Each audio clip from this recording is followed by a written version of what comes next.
खेत खलिहान की लड़ाई तो थी नहीं। अब अगर खेसारी लाल आरजेडी की पार्टी के उम्मीदवार हैं, इसके लिए जो बीजेपी में हमारे छोटे भाई बच्चे जो कहिए कलाकार हैं, इनको आक्रोशित नहीं होना चाहिए। उनकी भाषा में लगता है कि वो आकर्षित होके खेसारी पे अटैक कर रहे हैं। और ये तो बहुत पुरानी कहावत है कि किसी पे उंगली उठाने के पहले खुद पर देख लेना चाहिए। खेसारी लाल यादव अगर चाहें, उनको ज़रूरत महसूस हो तो आप उनके प्रचार के लिए जाएंगे? जब वो मुंबई शहर में संघर्ष करने आया था और मैं एक फिल्म बना रहा था, मेरा ऑफिस 18वें माले पे था। वो लड़का, उस दिन बिजली चली गई, लिफ्ट खराब था, वो 18 माला चढ़ के मुझसे मिलने आया। तो उसने एक सपना देखा, उसके लिए उसने संघर्ष किया।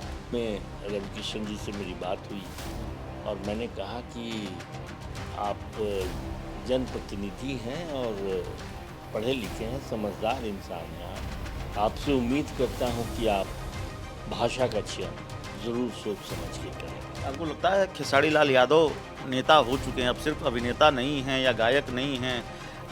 जवाब बड़ा सॉलिड दे रहे हैं। वो कह रहे हैं कि भाई मैं अगर नाचने गाने वाला हूँ, मैं नचनिया हूँ, तो जो लोग कह रहे हैं वो क्या बागेश्वर धाम के बाबा हैं?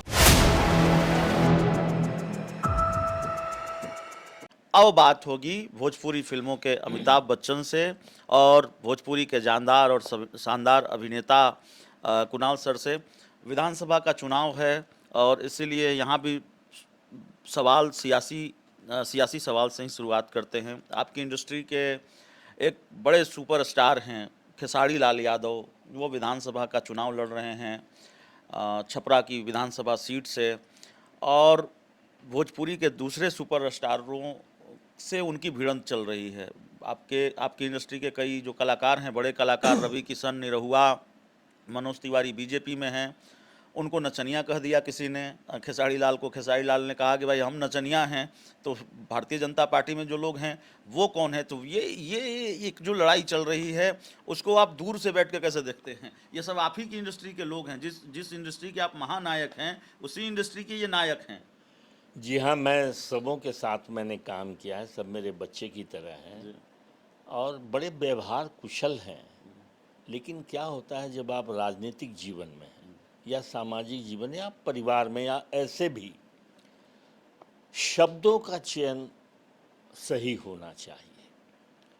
शत्रुघ्न भैया के खिलाफ, शत्रुघ्न सिन्हा जी के खिलाफ मैंने चुनाव लड़ा, तो कोई खेत खलिहान की लड़ाई तो थी नहीं। हम या वो अपनी अपनी पार्टी की नीतियों पे विश्वास करते हैं, उस नीतियों को लेके जनता के बीच के, और जनता ने जो फैसला किया किया। अब अगर खेसारी लाल आरजेडी की पार्टी के उम्मीदवार हैं, इसके लिए जो बीजेपी में हमारे छोटे भाई बच्चे जो कहिए कलाकार हैं, इनको आक्रोशित नहीं होना चाहिए। उनकी भाषा में लगता है कि वो आकर्षित होके खेसारी पे अटैक कर रहे हैं। और ये तो बहुत पुरानी कहावत है कि किसी पे उंगली उठाने के पहले खुद पर देख लेना चाहिए। तो हम जब अभिनेता होते हैं तो हमारी ज़िंदगी में एक ही जीवन में कई सारे चरित्र किरदार निभाने होते हैं। तो जो भी हमारे चाहे निरहुआ जी हों, रवि किशन जी हों, इन लोगों ने कहा है, तो वैसे चरित्र तो उन्होंने भी निभाए हैं।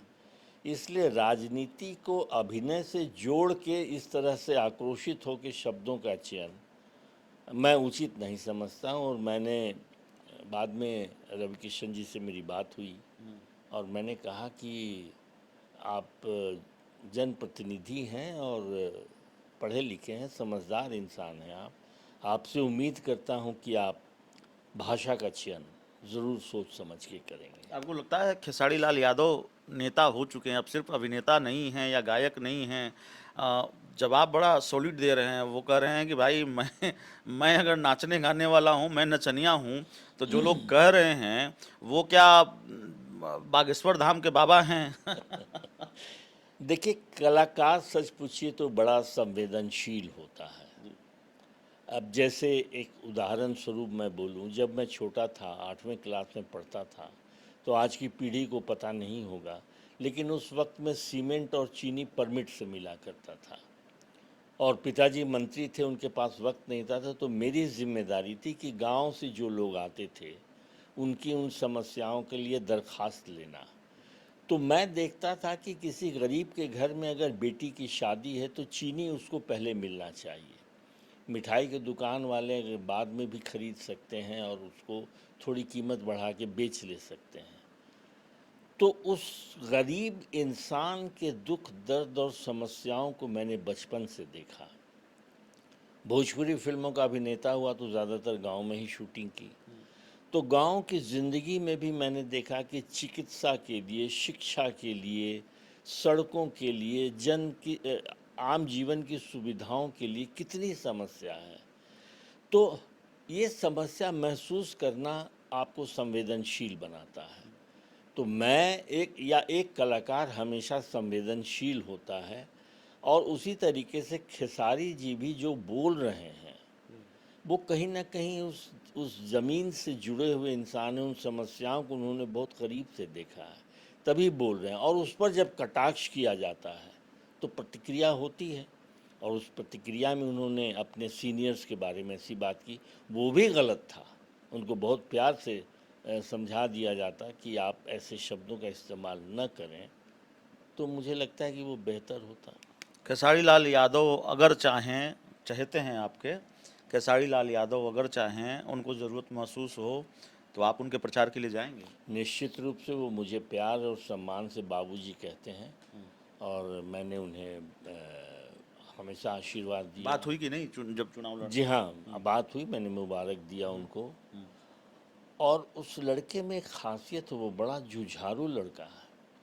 मैं आपसे बताऊं, जब वो मुंबई शहर में संघर्ष करने आया था और मैं एक फिल्म बना रहा था, मेरा ऑफिस 18वें माले पे था। वो लड़का, उस दिन बिजली चली गई, लिफ्ट खराब था, वो 18 माला चढ़ के मुझसे मिलने आया। तो उसने एक सपना देखा, उसके लिए उसने संघर्ष किया और आज इस मकाम पे पहुंचा है। इस मकाम पे पहुंचने के पीछे उसकी त्याग, तपस्या, उसकी मेहनत है। मैं उसकी कदर करता हूं। और वैसा नौजवान जो जनप्रतिनिधि बने, जो सचमुच खाली लिफाफेबाजी नहीं करे, स्टेटमेंट नहीं दे, चूँकि उसने देखा है, तो मैं उम्मीद करता हूं कि वो जो ज़िंदगी में दुख तकलीफ़ लोगों का देखा है उसको वो दूर करे। ऐसा मेरा उम्मीद है कि वो करेगा। तो आपकी इंडस्ट्री के पहले से जो लोग जनप्रतिनिधि हैं, सांसद हैं, निरहुआ हैं, मनोज तिवारी हैं, रवि किशन हैं, क्या लगता है वो लिफाफेबाजी करते हैं या कुछ काम भी करते हैं? देखिए, वो अगर चाहते भी होंगे तो जिस पार्टी के वो सदस्य हैं, उस पार्टी की नीतियां ही जब लिफाफेबाजी में यकीन करती है तो वो बेचारे चाह के भी क्या कर लेंगे। आफ्टर ऑल, किसी भी नेता को, जनप्रतिनिधि को एक उसका एक विज़न होना चाहिए, एक नज़रिया होना चाहिए कि मुझे इस चीज़ को दूर करना है, और उसके लिए वो निरंतर मेहनत करे। तो सरकार की, पार्टी के सहयोग की ज़रूरत होती है। अकेले वो इंसान क्या कर सकता है। तो मुझे लगता है कि निरहुआ या रवि किशन भी संवेदनशील बहुत है। मैं उनके साथ कई फिल्में किया है, मैंने महसूस किया है, अच्छे इंसान हैं। लेकिन जिस पार्टी के वो सदस्य हैं, क्या वो सचमुच हिंदुस्तान को या बिहार प्रदेश को बदलना चाहते हैं, लोगों की दुख दर्द को दूर करना चाहते हैं? तो बेचारे चाह के भी कुछ नहीं कर पा रहे हैं।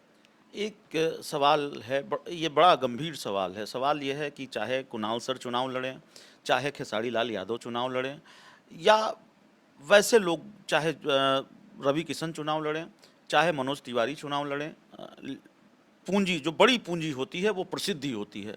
प्रसिद्धि एक बड़ा फैक्टर होता है, पॉजिटिव फैक्टर होता है उनके सामने।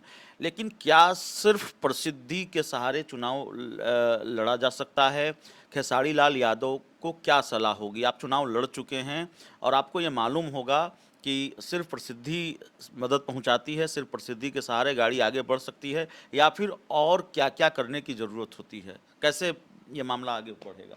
देखिए, ऐसा उम्मीदवार जो प्रसिद्ध हो अपने अपने क्षेत्र में, तो उसको सिर्फ इतना ही फ़ायदा होता है कि उसे अपना परिचय नहीं देना होता है कि मैं कौन हूँ। लेकिन जो जनता है वो एक पार्टी उसकी नीतियों पे या हमारे बच्चों के और हमारे भविष्य के लिए आने वाले 5 वर्षों में क्या करना है चाहता है, उस पर उसका वोट निर्धारित होता है। तो खेसारी लाल जी की प्रसिद्धि सिर्फ इस बात के लिए नहीं है कि वो चुनाव जीत जाएंगे। जिस पार्टी के वो सदस्य हैं, उस पार्टी की नीतियों के लिए आप गरीब गुरबा लोगों के लिए, ज़रूरतमंदों के लिए क्या कर रहे हैं, इसको भी आपको व्यक्तिगत रूप से जनता के बीच पहुंचाना होगा। और आपकी नीयत, आपकी कर्म, आपकी बोली में ये झलकना चाहिए कि आप सचमुच उनके लिए सेवा करना चाहते हैं। आप प्रसिद्ध हैं इसलिए आप जनप्रतिनिधि नहीं बन सकते हैं, मेरा मानना है ऐसा।